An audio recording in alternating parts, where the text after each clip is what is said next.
We don't have any hospitals. You would add the hospitals in your area.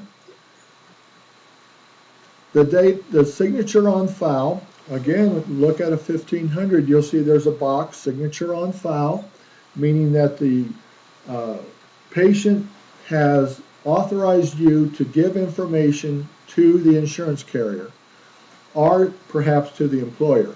The date that they signed the authorization, and did they sign for payment to be sent to you? If you leave this box out, the payment will go to the patient. The other fields on this screen are seldom used. Hearing or vision, prescription given.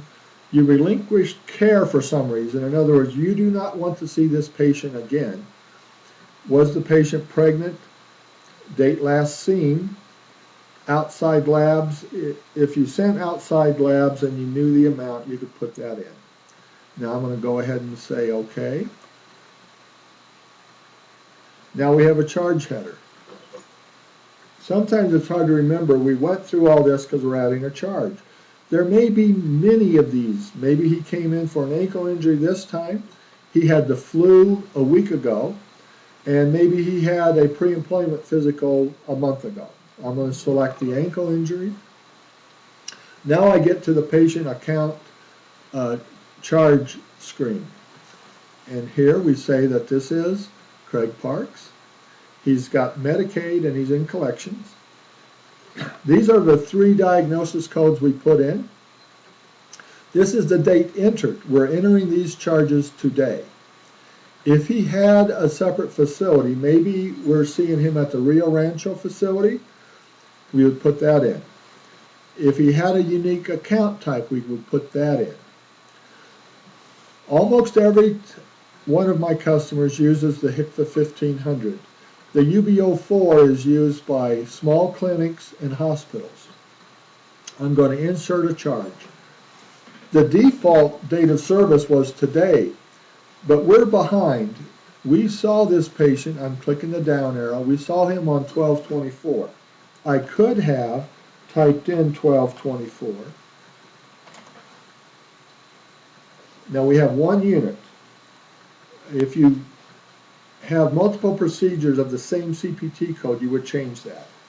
CPT code 99213,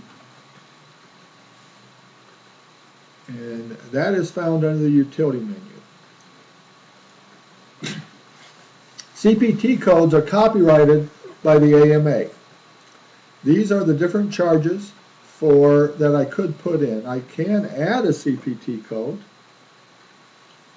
I'm going to say 99214.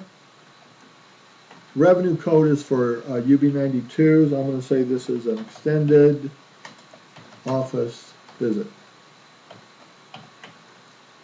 Default place of service is 11. Default type of service is 1. On the utility menu, there is a list of type of service and place of service. This list is in alphabetical order. I'm going to press the escape key to close that. If there's always a modifier 1 associated with this, you could put that in. If there is always a modifier 2, you could put that in. Let's say that the default office amount is $35.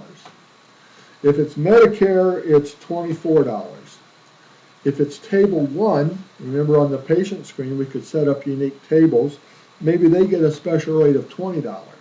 It's table 2, we're charging them more. Table 3, we're going to leave blank. This charge is usually associated with the doctor. If it was a lab charge, you would put lab. This helps you when you can run some reports. The expected and expected to are seldom used, but you could put what you expect to receive. You're charging $35, but you know you're only going to receive $15. You can put that in if you wish. So now I'm going to exit here, and I'm going to delete. Well, I'll leave that alone.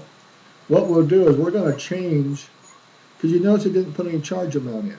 I'm going to come back to this field, 99214. Now it put in the charge amount. Modifier 1, modifier 2.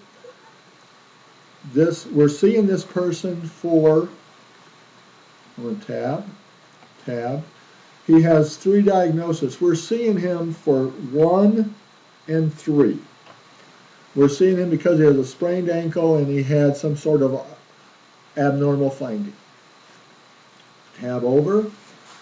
You could enter a co-payment amount here.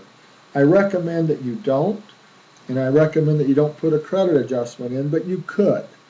You might say, the charge is $35, the patient had a copay of $20, and I'm going to write off $15. That takes care of the account at one fell swoop, and you're done. This is the place of service, type of service, a reference. We might say, I